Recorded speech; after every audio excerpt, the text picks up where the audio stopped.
मैंने अपने बचपन से कठिन परिस्थितियां देखी हैं और मुझे इस बात का मतलब खुशी भी है कि मैंने परिस्थितियां ऐसी देखी, क्योंकि बिना मुश्किलें झेले आप ठीक इंसान बन नहीं सकते।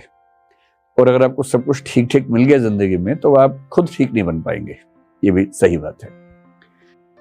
तो मुझे परम तत्व ने, ईश्वर ने, प्रकृति ने, जिसको आप मानते हो, उसने भरपूर ऐसी परिस्थितियां दी जिनको झेलना, जिनसे लड़ना अपने आप एक चुनौती हो सकती है। मसलन मैंने 17 साल की उम्र में नौकरी करनी शुरू कर दी थी, सेल्समैन की नौकरी की। तब बुरा लगता था, अब सोच के अच्छा लगता है। उद्यम भी किया, कई ऐसे काम किए जो थोड़े से मुश्किल होंगे 17 साल के बच्चे के बारे में सोच के, क्योंकि अब मेरा बेटा लगभग 16+ साल का है और मैं सोचता हूं कि अगर उसको वो सब करना पड़े तो मैं नहीं चाहता कि उसको सब करना पड़े। जी साथियों, अभी आपने विकास दिव्य कीर्ति सर का ये वीडियो सुना और इसमें आप खुद भी समझ सकते हैं कि कितनी वो मिस्टेक वाली बात कर गए, कितनी गलती वाली बात कर गए। वो कह रहे हैं कि उन्होंने 17 साल की उम्र से जॉब वगैरह की, उस समय उनको बुरा लगता था पर अभी उन्हें अच्छा लगता है। फिर कह रहे हैं वो कि बुरी स्थितियों में से गुजरना या कठिन परिस्थितियों में से गुजरना अच्छा होता है, उसमें गुजरे बिना कोई आदमी ठीक आदमी नहीं बन सकता। तो ठीक आदमी बनने के लिए खराब परिस्थितियां या कठिन परिस्थितियों में से होकर गुजरना जरूरी है, ऐसा वो बोल रहे हैं। और उन्हें अभी अच्छा लगता है कि वो उन कठिन परिस्थितियों में से गुजरे, उन विपरीत परिस्थितियों में से गुजरे, उनको ऐसा अच्छा लगता है। लेकिन साथ में वो बाद में क्या कह रहे हैं? कह रहे हैं कि वो अपने बेटे के लिए ऐसा नहीं चाहते, जो 16 साल का है अभी, वो अपने बेटे के लिए ऐसा नहीं चाहते कि वो कठिन परिस्थितियों से गुजरे।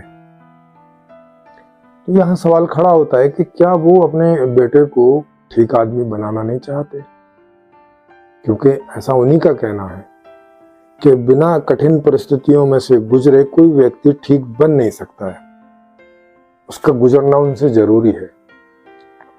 खुद ही वो जो आपने उनकी क्लिप सुनी है, ये उनका जो स्टॉक्स है उस पर उनका ये वीडियो है। पूरा वीडियो आपको देखना है तो वहां देखिएगा, मैंने देखा है।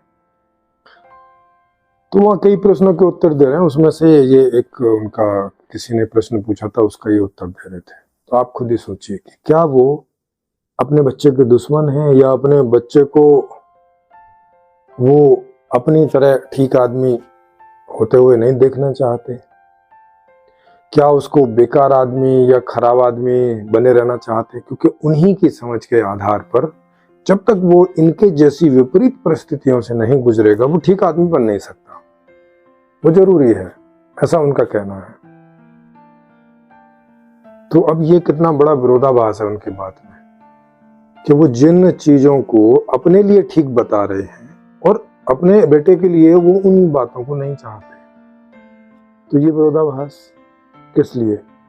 एक इतने समझदार व्यक्ति से, जो कि इस समय शिक्षकों में नंबर 1 पोजीशन पर है, इतने सारे बच्चे उनसे शिक्षा लेते हैं, और ऐसा विरोधाभास उन बच्चों में जाएगा तो मेरे ख्याल से ठीक नहीं है। मुझे लगा कि ये मैं बात आपके सामने रख दूं। और हाँ, पिछला वाला वीडियो मैंने रखा था सर का ही, तो उसमें कई लोग ऐसे टिप्पणी करते नजर आए कि अच्छा अपना चैनल चलाना है इसलिए आप ऐसा बोल रहे हो, ये कर रहे हो, उनका नाम लिखे आपको व्यूज मिल जाएंगे, ऐसा हो जाएंगे। वो ठीक है, ये सब तो होता ही है, लेकिन जो कोर बिंदु है उसकी तरफ जाइए। ये सब तो है ही। विकास कीर्ति सर भी जो हैं, वो पीछे के जो फिलोसोफर्स हैं उनका और भी जो किताबें हैं उन्हीं की समीक्षा करके उन्हीं को एक्सप्लेन करते हैं बच्चों के लिए, और वही उनका रोजगार भी है, उसी से उनको पैसे भी कमते हैं, उसी से उनका घर भी चलता है, उसी से उनका अच्छी लाइफ चलती है, उनके बच्चों की लाइफ चलती है। ये तो सब है ही जीवन का पार्ट।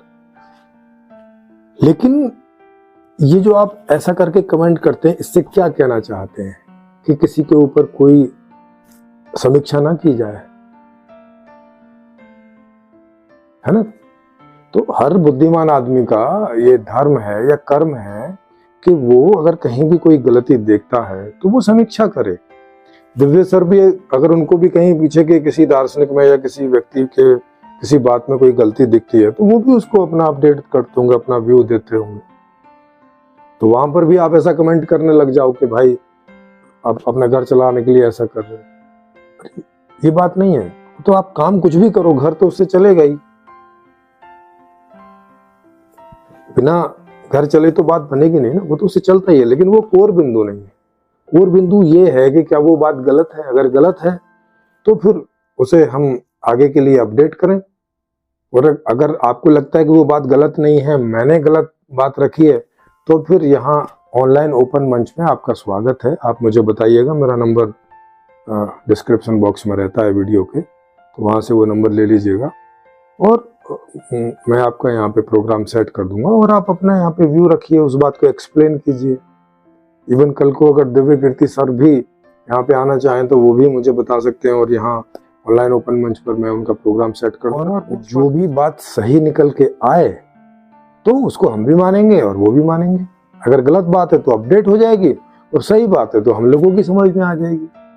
लेकिन कृपया यहाँ पर आकर बात करें, क्योंकि कमेंट में आप भी कोई बहुत लंबी बात नहीं कर सकते, मैं भी कोई वहाँ लंबे जवाब नहीं दे सकता। वो प्लेटफॉर्म थोड़ी सूचनाओं को आदान प्रदान करने के लिए, कोई हल्की फुल्की टिप्पणी लिखने के लिए है, इससे ज़्यादा उसका इस्तेमाल नहीं हो सकता। तो यहाँ हमारे यहाँ लाइव ऑनलाइन चर्चा होती है, लाइव, उसमें लोग लाइव भी जुड़ते हैं, वो भी सवाल पूछते हैं, वो भी अपनी बात रखते हैं। तो उसमें आपका स्वागत है। जो भी हैं आप, मतलब जितने भी लोग उसमें आना चाहें एक एक करके सब आ सकते हैं, या कोई एक ही पॉइंट पर अगर कई लोग आना चाहते हैं तो भी आ सकते हैं। एक एक करके वहाँ पे अपनी चर्चा हम लोग कर लेंगे, तो उससे लोगों तक थोड़ा ज़्यादा एक्सप्लेन होके मैसेज पहुँचता है।